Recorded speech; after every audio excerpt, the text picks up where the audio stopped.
name's Jo Thompson. I work for HR Recruit, and we're joined today by Nathan Andrews from Okana, and he is going to facilitate our virtual boardroom today, which is about managing grievances for the best possible outcomes. So I will hand you over to Nathan and we can get started. Thank you. Thank you, Jo. Hi, everyone. Nice to meet you all. Thanks for making time to attend. What I'm going to do is just share my screen. Jo, can you? Wait a minute, sorry. There we go. Thank you. Right. With me.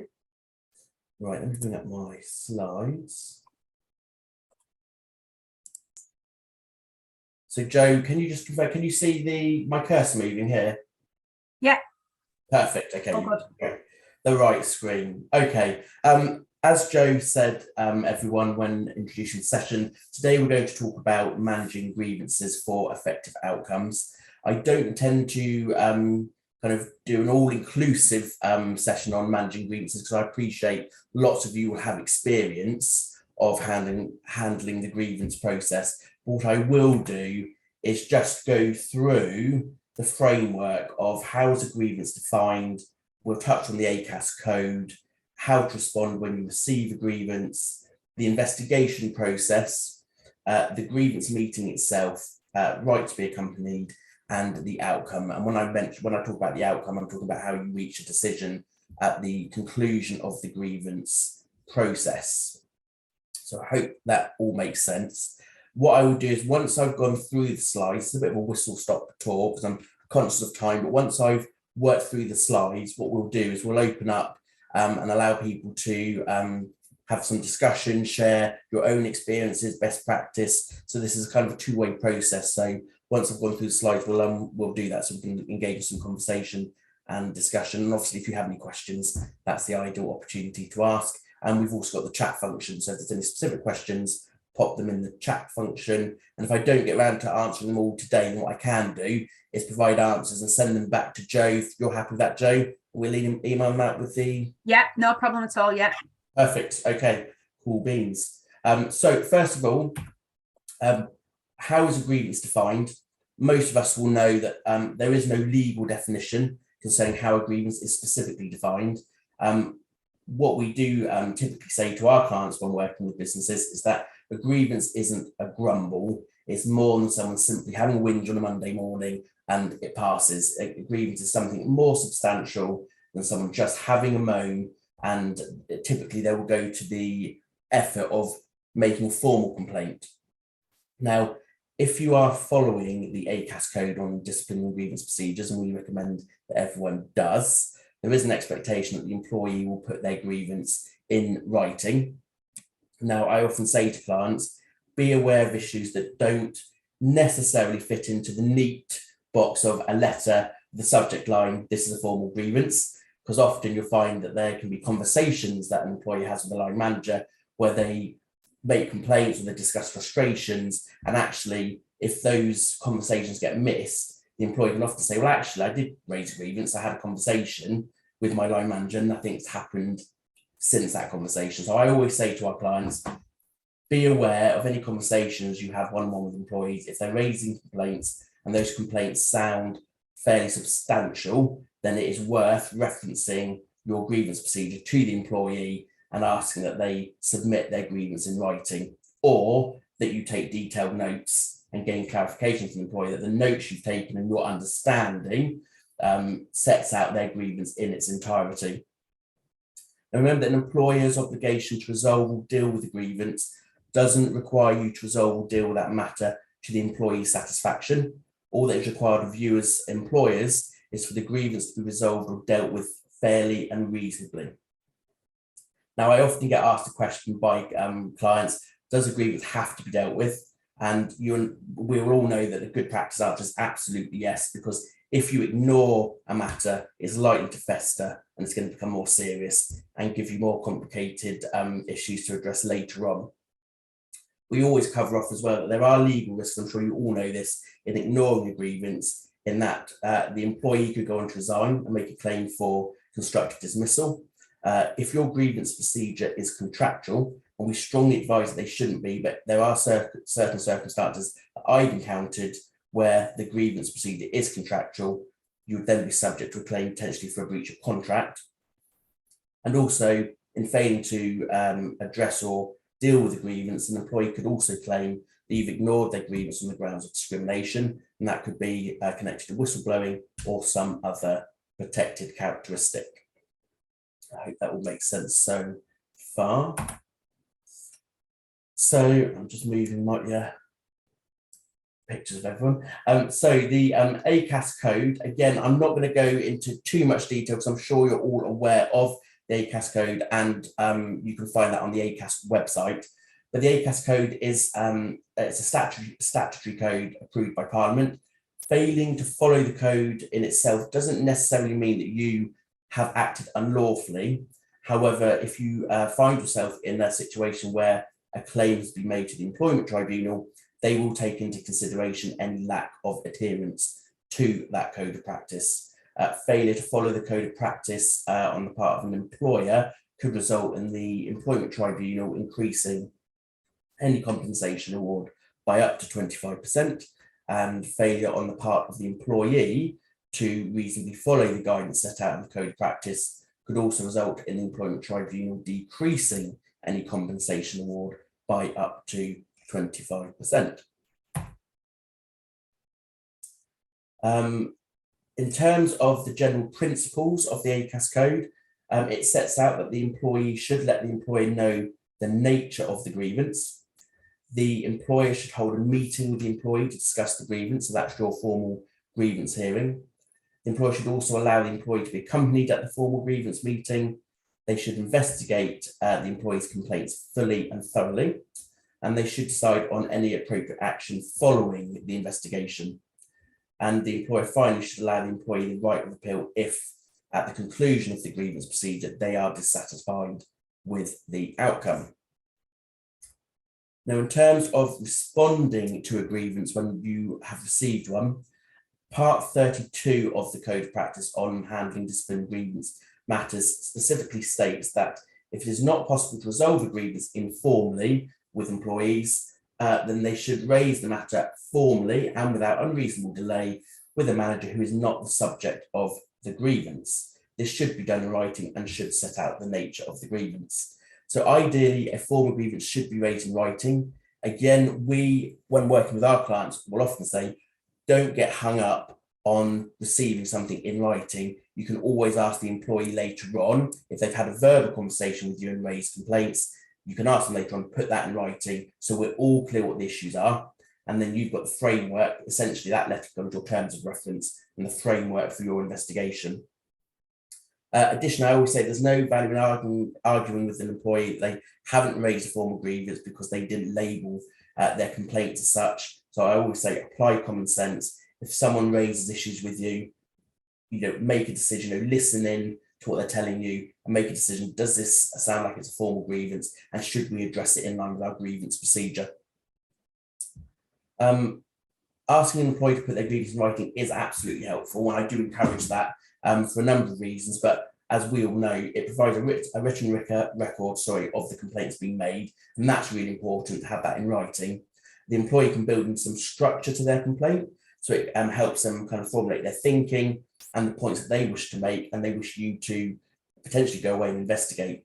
And it also helps to make sure that they capture everything they want to table for you to then go away and consider.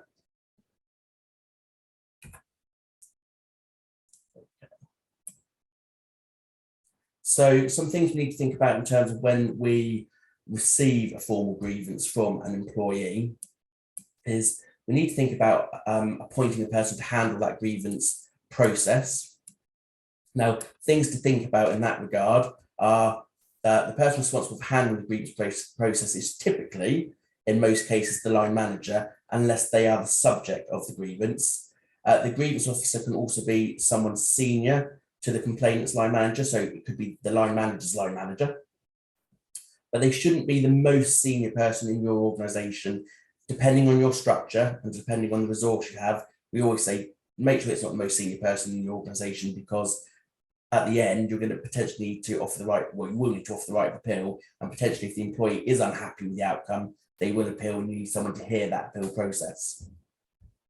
The second point is to hold an investigation meeting with the employee raising the grievance to gather facts and be clear on the nature of the complaints being made. Now, this is something I always encourage my clients to do, is that when they receive a grievance, what they can do is hold an informal investigation meeting with the complainant, talk through what the issues are.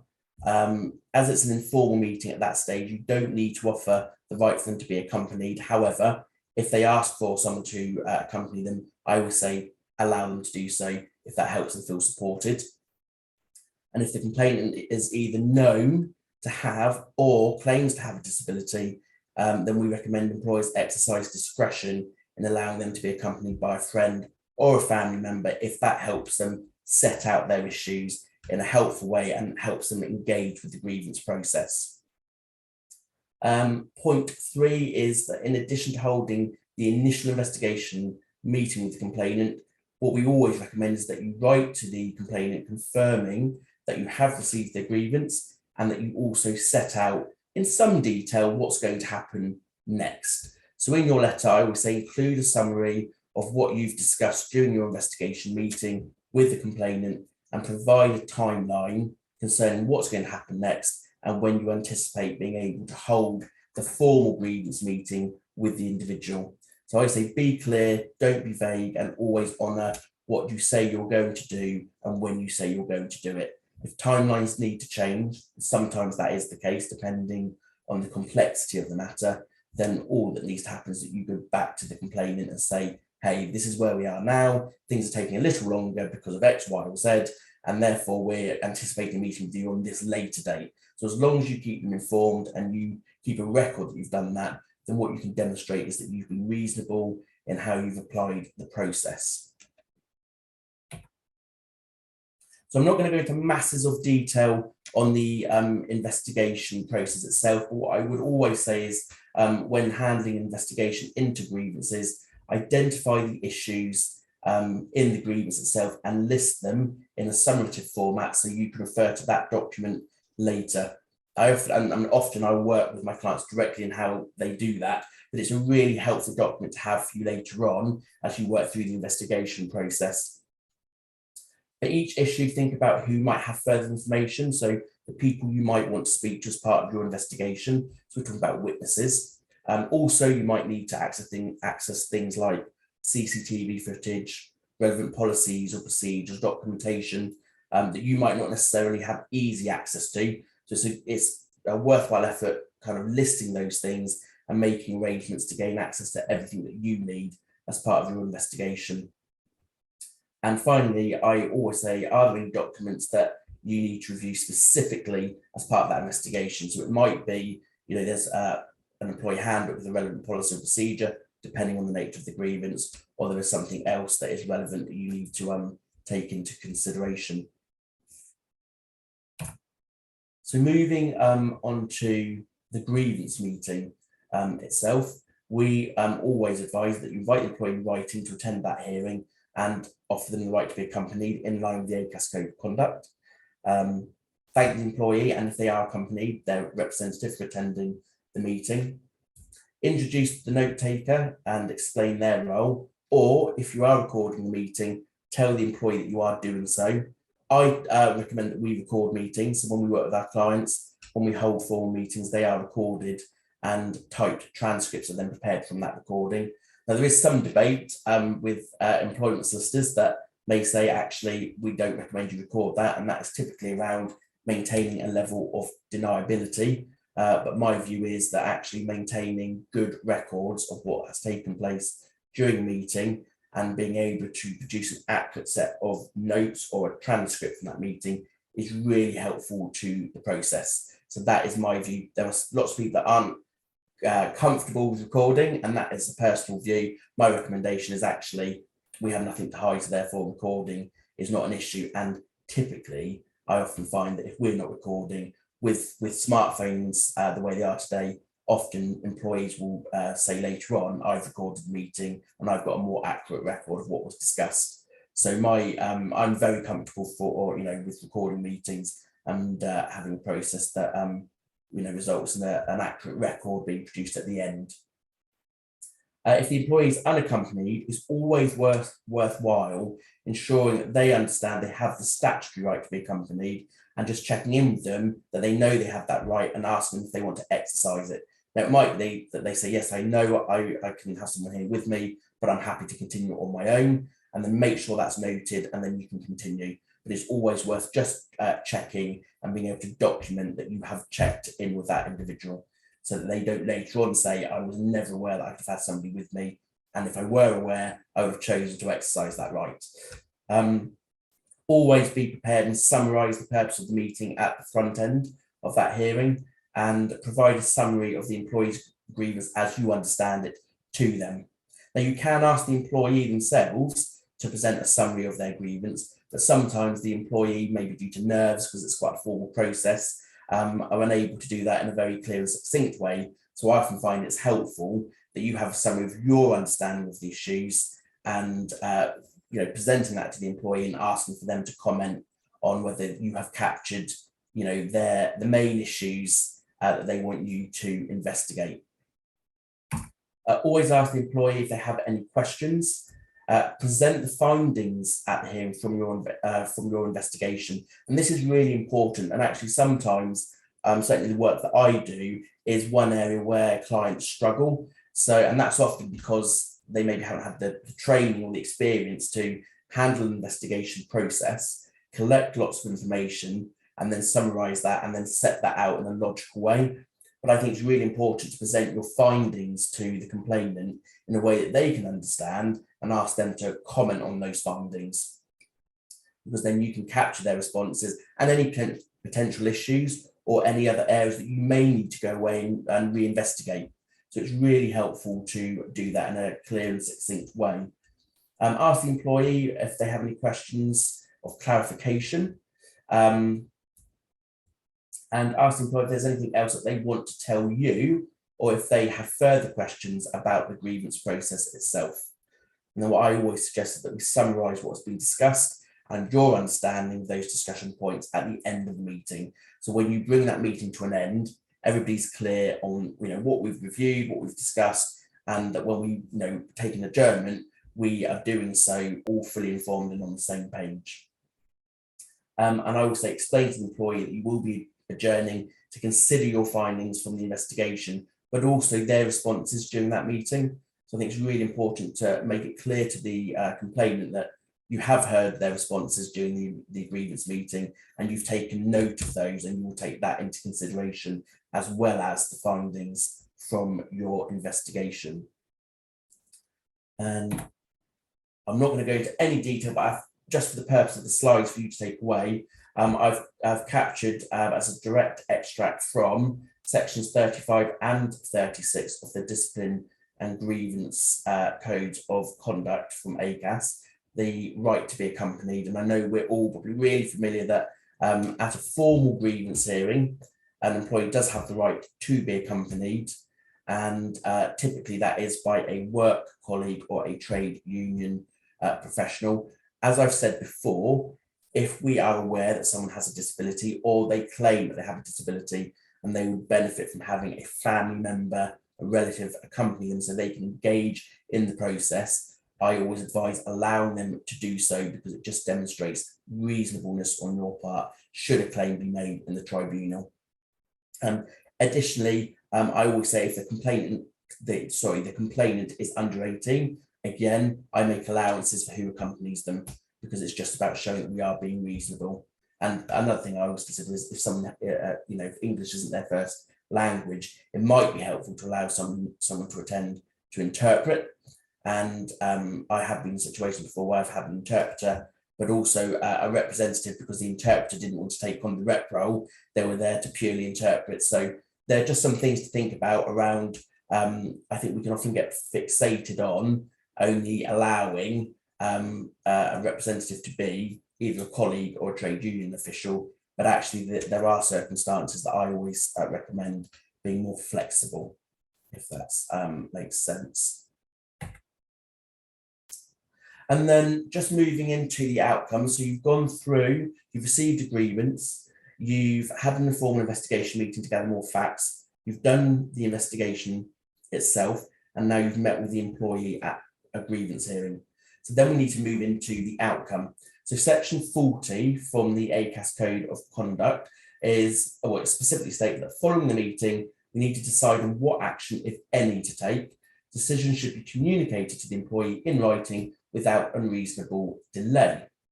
So things that I always like to think about when looking at the outcome, and certainly when I'm supporting a client, is we go through a specific checklist. And in that checklist, we say that things that we should consider are, what was the original grievance about? So it's making sure that we refresh ourselves. What was the grievance about? Being clear on it and actually getting that written down. And I know that sounds like a really basic thing to do, but I'll always say to clients, be clear on what the grievance was about, get your thinking clarified and clear on paper, because you're going to use your notes to give yourself a framework when providing feedback to the complainant around the outcome of their complaints or grievances. Secondly is, now that you have investigated fully, has the grievance been refined or altered in any way? And again, it's to be clear on that and write that down. So if the grievance has expanded or become larger than the original complaint, those are things you want to take into consideration and just note down so that we can cover that off in a really clear and succinct way.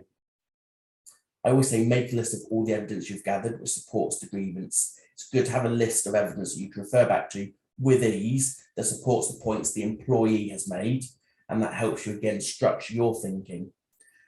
Based on the information that has been gathered from the investigation, is there a grievance to address? That's an important point to consider. If you've done the investigation, and sometimes these matters can be really complicated, what you want to do is to then make a decision around, is there genuine complaints that need to be addressed and resolved? And I always say be really analytical on this point and consider everything that is relevant. So when you do your investigation, it's really helpful to list the documentation or the evidence that you have gathered and to provide a summary of each, so you are really clear on what you've gathered and looked at, and then you don't inadvertently overlook something. Now, if the grievance is not well founded, you need to give some thought to how you're going to explain that to the employee while still being supportive. And again, you want to be really clear on that and write down what you want to say to the employee. So when you go back and reconvene the grievance meeting and want to communicate your decision, you can do that in a clear, succinct way. And obviously, if the grievance is well founded, you then need to give some consideration to what will you do to address that. Now, once you've considered those points, you then need to reconvene the grievance hearing, potentially at a later date. So depending on the complexity, and I've just dealt with them recently where we held the grievance hearing and we then said, look, we're going to take an adjournment. We are going to consider everything we've gathered from the investigation, but also your responses today at the grievance meeting. But it was a highly complex matter. We had something like 60 plus documents. So we adjourned for 2 days, and the individual knew that we were adjourning for 2 days and that we would reconvene in person at a set time 2 days later. When you do reconvene, you need to be clear on the decisions you've reached concerning their grievances and explain why you've reached the conclusions that you have.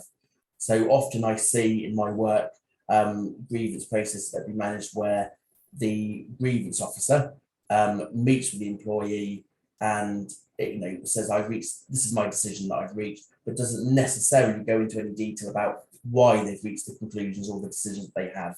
I think it's much more helpful to the complainant if we give some detail and a narrative around why we've reached the decisions we have. And I often find that helps actually avoid complicated appeals processes, as an example, because the employee is clear on the decision-making process. Remember to allow the complainant to be accompanied at the later reconvene section of the meeting, because that still forms part of the formal grievance process. Now, sometimes if it's a simple matter, you will adjourn and reconvene perhaps within 30 minutes to an hour. So you'll still have their companion there. But if it's a complicated matter and you're having to reconvene a number of days later, you just need to take into consideration that you have to make arrangements for their representative to be available to meet with you when you reconvene.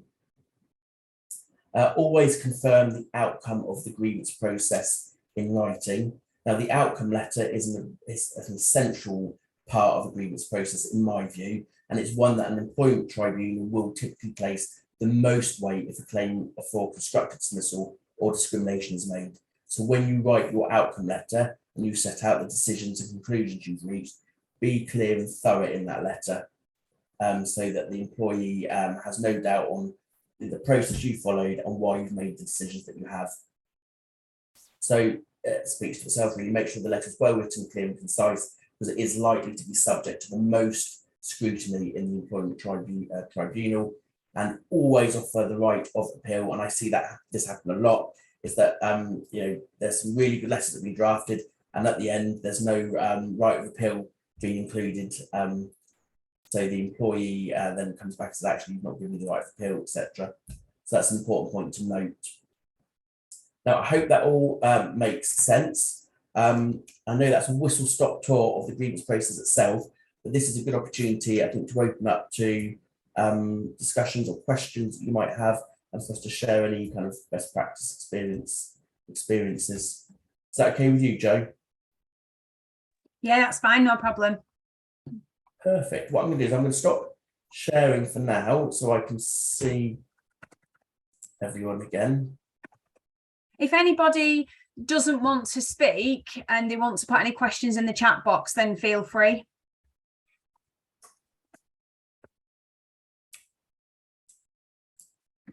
Hi, I have a question. So this is if an employee has already resigned and left the business, and they then raise a grievance. How would you best approach that? Would you still hear that as a formal grievance, even though they no longer work for the company? Yeah, if they've raised a grievance very recently after leaving, then I always recommend investigate it as if they were still employed.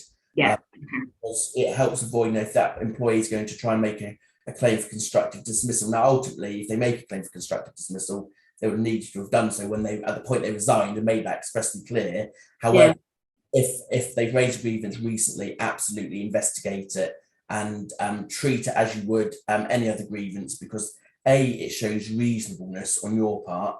Also means that if there were any genuine issues, you might be able to resolve those even though the employee's left, or make sure they don't occur again in the future. Yeah, okay, thank you. Nathan, Jackie's put on the chat, a member of staff has made a complaint about their line manager, then later said they don't want to make a grievance formal. The issue raised warrants investigation. She's put in brackets, it's verbal altercation between them. Is there anything additional that she needs to do? The member of staff is now refusing to make a formal statement. The line manager has made a statement. Okay, I mean, what I tend to do in those situations is, and I'll often say this to, I remember being back in-house roles, is that once you know something, you can't unknow it. And if you think it's significantly serious enough that it should be addressed, whether that employee wants to raise it as a formal grievance or not, what you should do is investigate. And so we can't physically force an employee to speak if they don't wish to do so. But my only challenge to the individual would be is, look, you've come to me, you've made it known to me that you've had a verbal altercation. Would you say it was verbal, Jo? Yeah. So you've had a verbal altercation with your line manager, and that needs to be, investigated and addressed essentially. So what I would do is absolutely look to conduct your investigation, understand whether there were any witnesses maybe in that situation that they could speak to, because ultimately, it's not acceptable for a line manager to engage in that type of conduct or behaviour, and you'd want to address and resolve that to make sure it doesn't happen again in the future. Because the other risk is the employee has said, hey, this has happened. They're now saying, well, I don't want to raise a formal grievance. Okay, fine, but you still know that that has taken place. And so what you don't want to happen is that you take at face value that the employee has said, well, I don't want to do, I don't want to raise a formal grievance. And then later on, the line man, the employees have actually, I've had another verbal altercation with my line manager, and it's an ongoing pattern of behaviour. The other thing I sometimes do, if an employee says, they've raised a complaint and they want to withdraw, I ask them to do it in writing and to set out their reasons for why. But ultimately, there's, I've dealt with one only last week, for enough, where somebody made a verbal complaint to their line manager. This was a client organisation, then changed their mind and said, actually, I don't want to go down the formal grievance route. I've just told you, I just wanted to flag it and raise it. Ultimately, what the employee's done is put the line manager, the employer, in the position where they have to really act. So yeah, my advice always is, if it's sufficiently serious, act and do your own investigation, because you can't unknow what you know. Agata has put a question to say, if an employee wants to record the grievance meeting, shall we allow them to do so? That's an interesting one. Now, because so when I say we, so when I work with my clients, because we record our meetings, I will say to the individual, if you want to record, fine, but we are taking the recording, so there's no need for you to do so. It really depends if the client, if the organisation, as a matter of general rule, doesn't allow meetings to be recorded, and I'd be saying to the employee, no, we don't record meetings and we don't give our permission for you to do so, and ask that they confirm verbally that they're not recording the meeting. Challenge is, if you allow an employee to record and you're not recording, it's very easy today to be able to edit recordings, and what you don't want to do is be relying on a recording made by the employee where you have no control over the integrity of that recording. Does that make sense? Nathan, I'm just wondering, is it worth stopping sharing your screen and then we can see everybody in case anybody's got that wants to put your hand up? Apologies, I thought it'd come off share. Bear with me.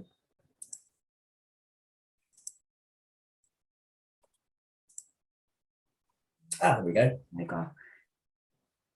There isn't any other questions in the chat box at the minute. If anybody else wants to put something in. Can I just ask a question, please? So if you've got an employee that's requested that they want to record the meeting and you've declined because as a business you don't allow that and you don't record them yourselves, what if you then feel that they are actually doing it covertly? Can you actually say to them, I would like you to leave your mobile phone outside? You can't bring your mobile phone into this meeting?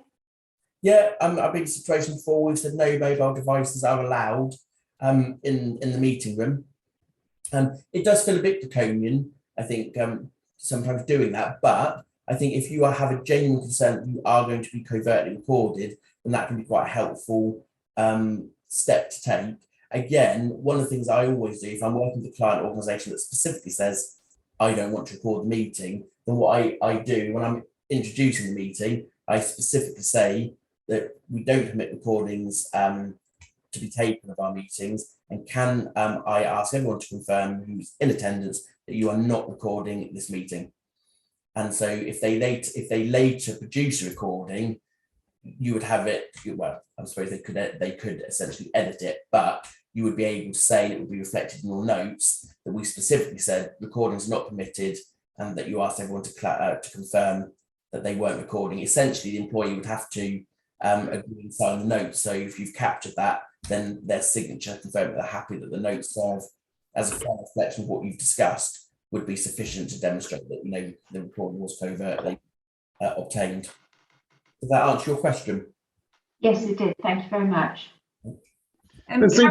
Oh, sorry, go on, Martin. No, I was just about to sort of stick my 2 penny thing. I mean, thinking about it as a point of law, and that could be, given a setting of being at tribunal and/or civil court, then if no permission has been recorded for that meeting to be recorded, then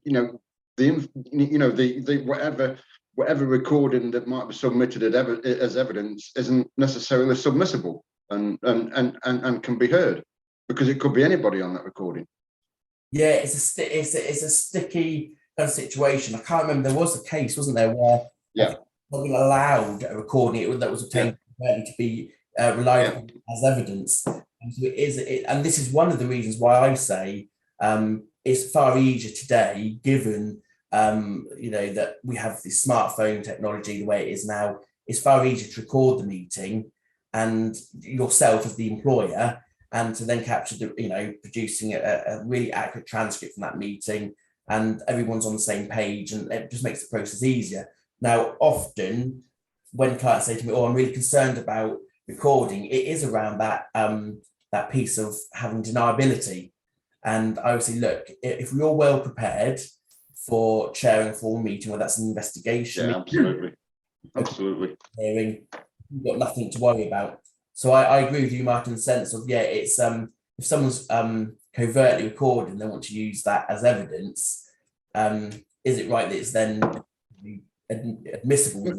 There was a tribunal case that I read a number of weeks ago where exactly that happened, and the claimant presented the recording at tribunal, but the judge dismissed it because in the case management orders, the judge had specifically set out that recording should be set out in a documented format as evidence, and the claimant didn't do that.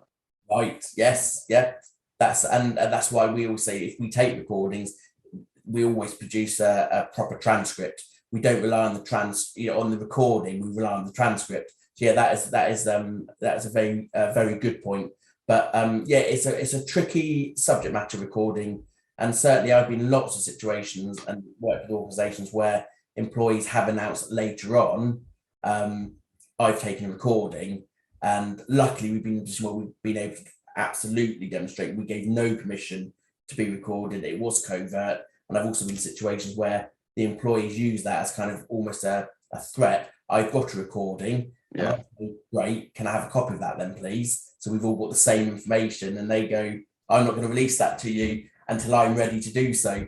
And so again, we then in this particular case I'm thinking of, we made a request, I think 4 or 5 times for this recording. The employee eventually made a claim to the tribunal, but actually they weren't allowed to use that recording because we could demonstrate, well, look, it was a covert recording.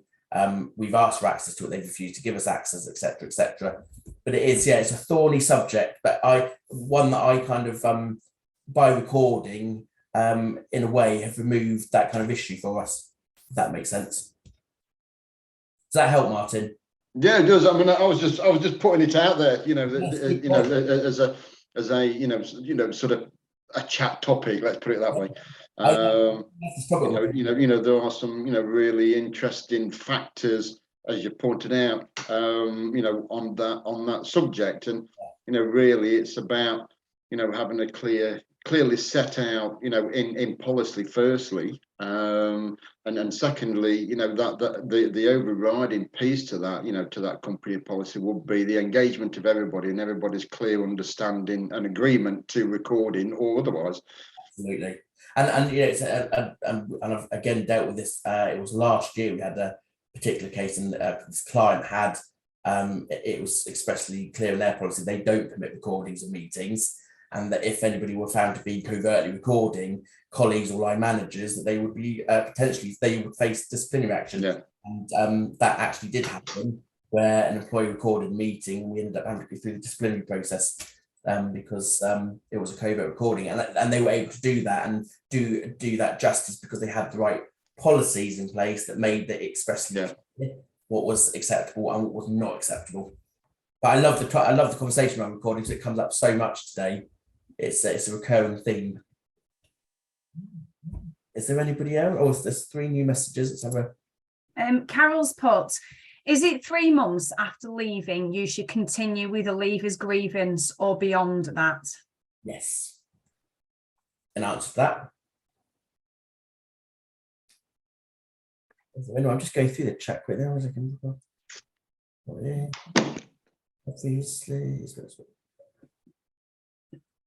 Yeah, I think we've covered all of those. Has anybody else got any other questions? Does anybody else want to speak or raise your hand?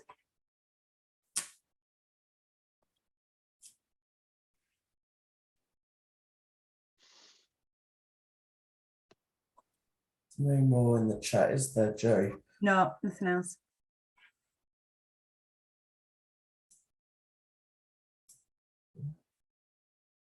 I mean, has that given you? I'm aware that a vast majority of HR professionals, so you'll all had lots of experience, much like I have, with handling the grievance process. But is there any other?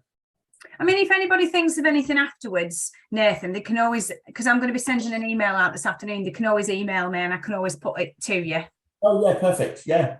Sorry, can I just ask one question? I couldn't unmute. I was having difficulty with my mute. Just on the process of having a companion. You know, you said that you usually have employment representative with them, and sometimes it can be rather than the normal representative, and in some circumstances you can have more, well, not the work representative, but or the trade union can have somebody else. What circumstances would you be looking at to have extra representative?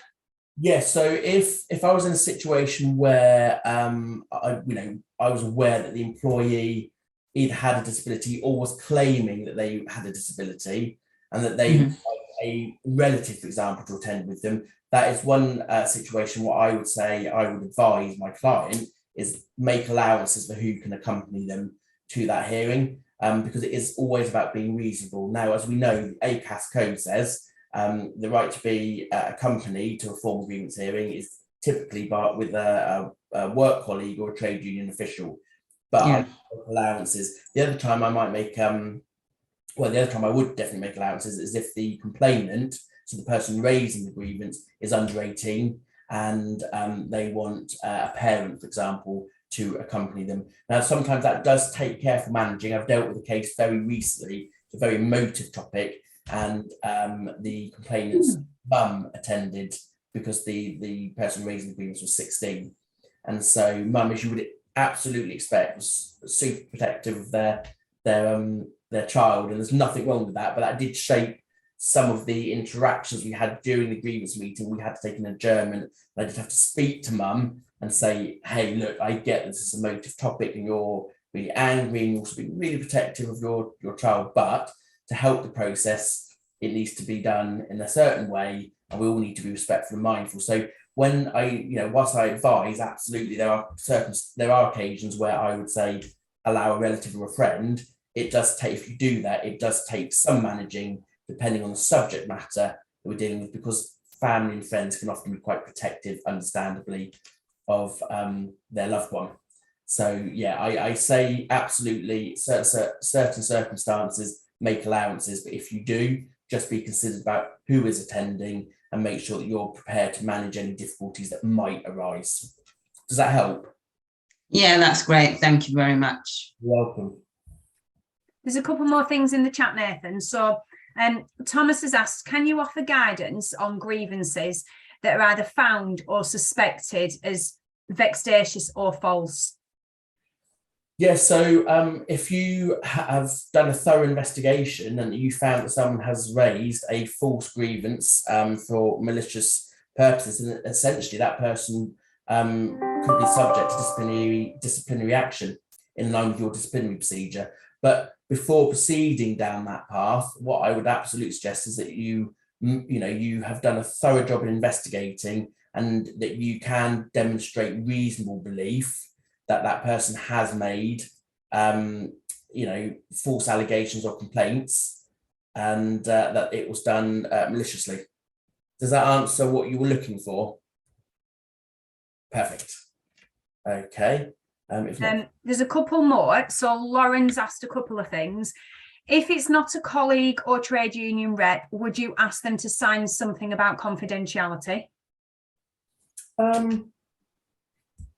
Yeah, I mean, you could do this. There's no harm in doing that. And the only thing I would say is that whatever you ask them to sign is not, unless you're talking about a formal or properly drafted non-disclosure agreement, is not likely to necessarily have legal weight behind it. It would just be a statement of intent to maintain confidentiality. There's no harm in doing it, because what you're doing is setting out that the process is confidential, and that what is discussed in the meeting shouldn't be discussed with third parties outside of that meeting or process. Does that answer what you were looking for? She's asked another question. Can you give some advice on what if the employee was raised a grievance, very emotional and sort of finding it very difficult, crying and struggling to continue?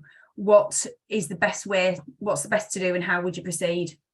Yeah, so in that situation, if you're say you're in a meeting with that individual and it's, you know, they are very upset and very emotional, what I would always recommend we do is take an adjournment, allow the person to compose themselves, and then just meet with them again and say, look, I can clearly see this is an emotional subject matter for you. We need to proceed down this process. How can we do that in a way that's helpful to you? So make sure that you feel able to make a contribution to the grievance process itself, and to be able to set out what your issues are in a way that allows us to be able to either investigate, fully understand, take action, etc. I've been in situations before where, you know, again, this is a situation where I've made allowances and said, look, fine, bring a family member with you if that is going to enable you to engage in the process meaningfully. Does that answer what you were looking for? I mean, the final thing you could do, and I have done this before, is if the person is finding engaging in the grievance process itself so difficult, you could allow them to contribute in writing. So they could make written disclosures to you for you to consider. So, for example, if you have specific questions you want them to answer, you could put those questions to them in writing and ask them to provide a written response. And that can be quite effective. And again, it shows reasonableness. If you're not being rigid in terms of how you apply the process, and you've gone out of your way to adapt it so the person can engage meaningfully, that's really helpful. There's nothing new in the chat now. Perfect. Sorry, can I ask one question just on the back of what you've just said, Nathan? We done that where we asked for more written documentation because they came to their grievance meeting with about 85 page document. So we went through a couple of the points that they were talking about, and it had taken 5 hours just to get to a point of obviously a very mild discussion into the 85 documents. We said if they would be able to submit that as evidence, we could then look through and collate, write our own questioning around it to see if it was actually relevant to what they were discussing, or if it was just hearsay to things that they'd overheard or what have you. We gave them a deadline of saying, look, could we have this information in a 2-week period? It was agreed, yes, I'll get it to you as soon as I can. The 2-week period overlapped, so we said, we asked you to send this back to us, you haven't. We'll give you an extended deadline of a further 2 weeks. The further 2 weeks never happened. We then produced our outcome, so we clearly wrote in our letter to say that you failed to produce us the evidence. They've now appealed the decision because they felt that it was unfair that we were giving them deadline after deadline to produce the extra evidence. Could we have done anything different that you would suggest, or? No, I think in that situation, what you've done is absolutely the right thing. It's what I would have advised you to do if I were supporting with that matter. I think an 85-page document is a large document, and ultimately, what you want to do is try and understand clearly what the issues were. I think a 2-week deadline is reasonable. The employee's not come back and said actually 2 weeks isn't long enough. They've got to take responsibility for that. And ultimately, they've not met the first deadline. You've given them a second. That's absolutely reasonable, and I think you can clearly justify that you can only reach conclusions and make decisions that you have available to you. If they've not met those deadlines, then they've got to take ownership and responsibility for that. So I think from my perspective, your defence is clear. You've been able to document that you've been reasonable. You've given them an initial 2-week deadline, then extended that by a further 2 weeks. So essentially, they've had 4 weeks to give you a response. If they've not, a quick question for you on that point. I mean, did they come back to you and say, I need more time, or I'm going to struggle to provide you with information that you need? They did in the first 2 weeks. So we then said, if you can't achieve it, so try to achieve the 2-week deadline if you can. If you can't, we will assess. So when they didn't come back to us, we then said we would extend it for the second 2 weeks. And then there was no further communication that they sent to us. Oh no, fine. You're no. I think but they made they raised no concern about, you know, being able to write up a summary of that document, for example. There was no issues in that regard.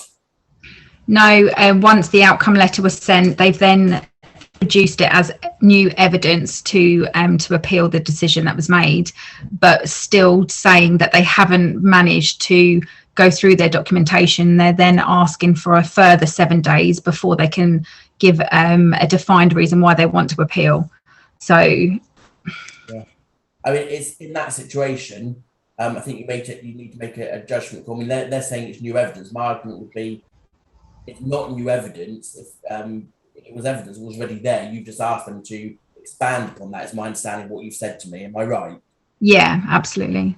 I wouldn't say that it's new evidence. The evidence was already pre-existing. You've just asked them to expand on that, and they've not been able to meet the deadline. Now, the decision I suppose the appeal officer needs to make is whether they are happy to allow them to have an additional deadline to expand upon this 85-page document, and if they are, then they can wait and review that as part of the appeal process. Yeah. Okay.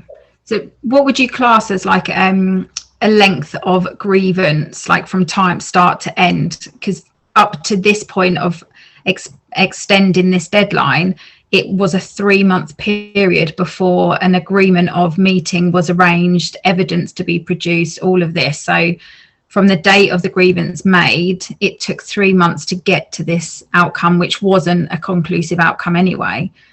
No, I mean it sounds like it's a highly complex matter. Sometimes they can be long protracted. I mean, 3 months is a long period of time, but ultimately it takes as long as it takes, essentially. I mean, if the problem has been that they have not responded to deadlines and timelines, then yeah, I think at some point in that process you would need to manage the complainant and say, look, you know, you raised a grievance, we need to investigate and conclude this matter, and we can't drag things on indefinitely. But I think given that you've concluded the grievance process and they've now appealed, I would suggest that you hold the appeal, but do so in a reasonable timeline and say to them, so look, you know, this can't be a long, protracted, drawn out process. These are the timelines we need to work with. If you've got a specific issue, table that now so we can all agree on the defined timeline that we work to, so we can conclude the process. I think we'd be frightened of going back to them and being firm and saying, look, we want to hear your appeal and we want to conclude the process, but we all need to be on the same page around timelines and expectations. Yeah, brilliant. Thank you. Yeah, no problem at all. Anybody else?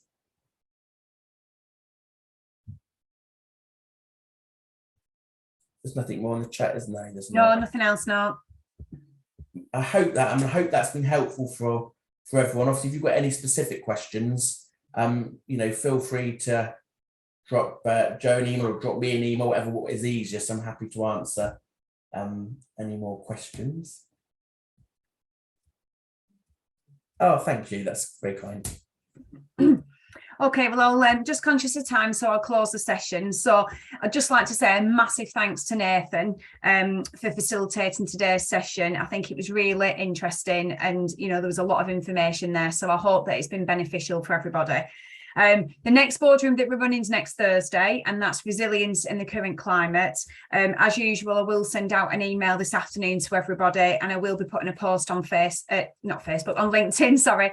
So if you're available to put up a comment on the LinkedIn post, then I'd really appreciate it. Otherwise, thank you very much, everybody. Thank you, everyone. Nice to meet you all.